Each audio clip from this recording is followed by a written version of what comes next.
We've all been there, making purchases that seemed like a good idea at the time, only to regret them later. Whether it's a gym membership that goes unused, or a lottery ticket that doesn't pay off, these expenditures can add up over time. But what if we could identify these money wasters and eliminate them from our lives? Wouldn't that be a game changer for our financial well-being? So are you ready to find out what you could be better off without?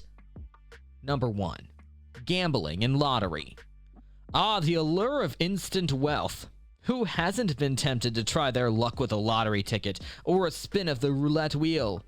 But here's the harsh reality. Gambling and lottery are more like a tax on hope than a genuine investment. No matter how you see it, spending money on lottery tickets isn't by any means investing in your future. If you buy a $5 ticket every week, you'd be out $260 by the end of the year. Over 30 years, that's $7,800 you could have saved or invested. Imagine if you had put that money in a diversified portfolio. You could potentially have made some pretty hefty returns. So the next time you think about buying that lottery ticket, remember that you're not just throwing away $5. You're throwing away a piece of your future. Number 2. Credit card interest.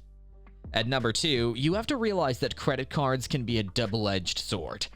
They offer the convenience of buying now and paying later, but come with the hefty price of interest rates. The negative effects of credit card interest can be crippling. For instance, if you carry a balance, the interest can quickly accumulate, turning a small debt into a financial nightmare. This is how credit card interest can eat into your savings and make it difficult to plan for the future. So instead of paying the credit card company, why not pay yourself by saving that money? Number 3. Cable TV. In the age of streaming services, cable TV seems like an outdated luxury. On top of that, the packages often include channels you don't even watch, yet you're paying for them. Moreover, the cost of cable TV is continually rising, making it an increasingly poor investment. So with alternatives like Netflix, Hulu, and Amazon Prime offering more tailored viewing experiences at a fraction of the cost, it's time to cut the cord and say goodbye to cable TV bills. Number 4. Expensive gym memberships. We all want to be fit and healthy, but at what cost?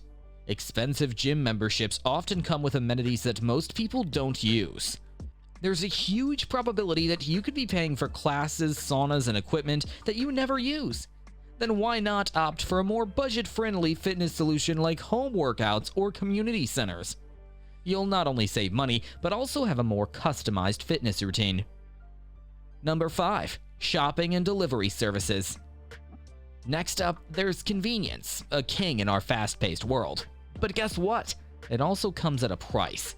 Shopping and delivery services, while saving you time, can eat into your budget.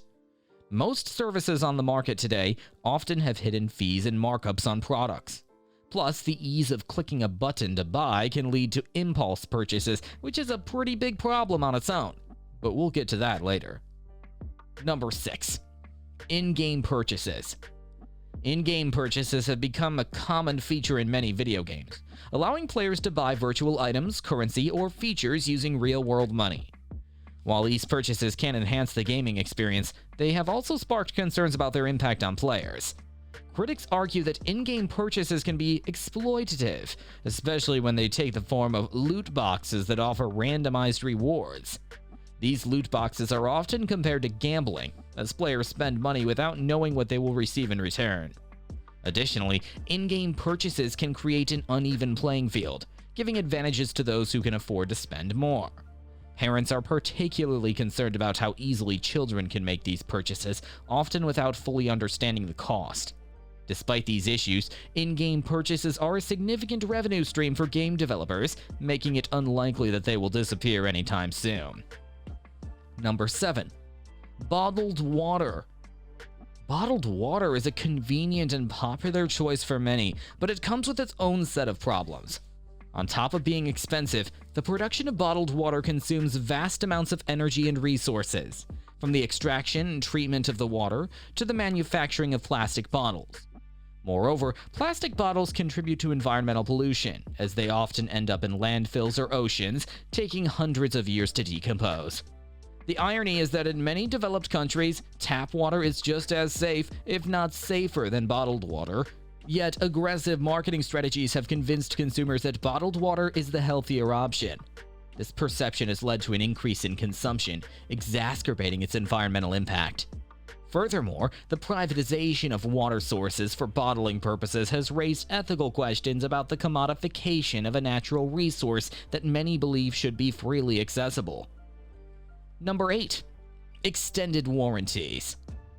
Extended warranties offer consumers peace of mind by providing additional coverage for products beyond the standard warranty period. However, they are often criticized for being unnecessary and costly. Many consumer advocates argue that extended warranties are rarely worth the price, as the likelihood of a product failing after the standard warranty expires but before the extended warranty ends is relatively low. Moreover, some extended warranties come with numerous exclusions and conditions, making it difficult for consumers to actually benefit from the coverage. Retailers heavily promote extended warranties because they're a high-margin add-on sale. But for the consumer, they often represent an emotional decision rather than a rational one. Number 9. Impulse buys. To end, impulse buying is a common behavior that retailers capitalize on by strategically placing tempting items near checkout counters or by offering limited-time promotions. While these purchases may bring momentary satisfaction, they can also lead to buyer's remorse and financial strain. The psychology behind impulse buying is complex, involving factors like emotional triggers, social pressures, and even sensory stimuli in stores. Retailers use these insights to design store layouts and online interfaces that encourage spontaneous purchases. However, impulse buying isn't just a financial concern. It can also contribute to clutter and waste, as many impulse purchases end up unused or discarded. In a world that often tells us to buy things without thinking, stopping to think about what we spend our money on can make a big difference. It helps us live a life where we can make choices that are good for us and for everyone else. So what's something you won't spend money on again? Tell us in the comments below. If you liked the video, please consider subscribing and sharing so we can keep bringing more content like this. See you next time!